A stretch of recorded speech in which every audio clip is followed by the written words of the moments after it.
రాష్ట్రంలోని ప్రభుత్వ ఉద్యోగులకు మరియు పెన్షనర్లకు ఇది ఒక అద్భుతమైన మరియు చారిత్రాత్మకమైన రోజుగా మనం చెప్పుకోవచ్చు. ముఖ్యమంత్రి ఉద్యోగుల పక్షపాతిగా ఉంటూ వారి జీవితాల్లో వెలుగులు నింపేలా ఒక తీయని కబురును అందించారు. ప్రభుత్వం తీసుకున్న ఆ సంచలన నిర్ణయాలను లోతుగా విశ్లేషించుకుందాం. ఇక విషయంలోకి వెళ్తే ముఖ్యమంత్రి రేవంత్ రెడ్డి గారు రాష్ట్రంలోని ప్రభుత్వ ఉద్యోగులకు మరియు రిటైర్డ్ సిబ్బందికి అత్యంత కీలకమైన హామీలను ఇచ్చారు. సచివాలయంలో ఉద్యోగ సంఘాల ప్రతినిధులతో నిర్వహించిన ఒక సుదీర్ఘ సమావేశంలో ఇది ముమ్మాటికి ఉద్యోగ ఫ్రెండ్లీ ప్రభుత్వం అని ఆయన మరోసారి స్పష్టం చేశారు. ప్రధానంగా 4 కీలక అంశాలపై ముఖ్యమంత్రి గారు పూర్తి స్పష్టతనిచ్చారు. అందులో మొదటిది రిటైర్మెంట్ బెనిఫిట్స్.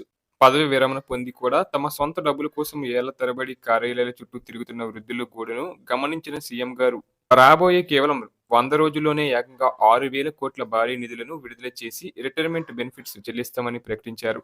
అంటే గ్రాట్యుటీ, కమ్యుటేషన్ మరియు ఇతర బకాయిలన్నీ కూడా వెంటనే చెల్లించబడతాయి. ఇది రిటైర్డ్ ఉద్యోగుల కుటుంబాలకు ఒక పెద్ద ఊరటనిచ్చే అప్డేట్. అలాగే రెండో అంశం ఏంటంటే లక్షలాది మంది ఉద్యోగులు ఎంతో ఉత్కంఠతో ఎదురు చూస్తున్న పీఆర్సీ నివేదిక. దీనిపై ముఖ్యమంత్రి గారు అధికారులకు చాలా కఠినమైన మరియు కీలకమైన ఆదేశాలు జారీ చేశారు. పీఆర్సీ కమిటీ తక్షణమే తన పూర్తి స్థాయి నివేదికను ప్రభుత్వానికి అందజేయాలని, ఎట్టి పరిస్థితుల్లోనూ జాప్యం జరగకూడదని ఆయన స్పష్టం చేశారు.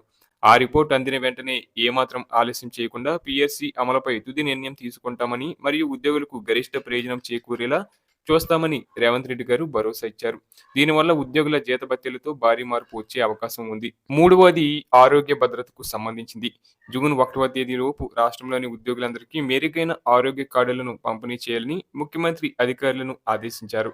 నగదు రహిత వైద్య సేవలు అందక ఉద్యోగులు పడుతున్న ఇబ్బందులను గమనించి నాణ్యమైన కార్పొరేట్ వైద్యం ప్రతి ఉద్యోగికి అందేలా చర్యలు తీసుకోవాలని ఆయన స్పష్టంగా చెప్పారు. దీంతో పాటు ఉద్యోగులు సమస్యలు కేవలం ఒక సమావేశంతో ముగిసిపోకూడదని ప్రతి 2 నెలలకు గుర్తింపు పొందిన ఉద్యోగ సంఘాలతో ప్రభుత్వం తప్పనిసరిగా సమావేశం కావాలని సీఎం గారు సూచించారు.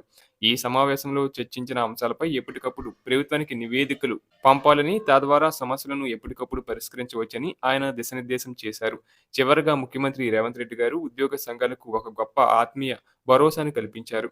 మీ సమస్యల పరిష్కారమే మా ప్రభుత్వ ప్రాధాన్యత మరియు బాధ్యత అని ఆయన ప్రకటించడం వల్ల ఉద్యోగ వర్గాల్లో హర్షాతిరేకులు వ్యక్తమవుతున్నాయి. గతంలో నిలిచిపోయిన బకాయిలు మొదలుకొని భవిష్యత్తు ప్రయోజనాల వరకు అన్నిటినీ బాధ్యతాయుతంగా నెరవేరుస్తామని ఆయన మాట ఇచ్చారు.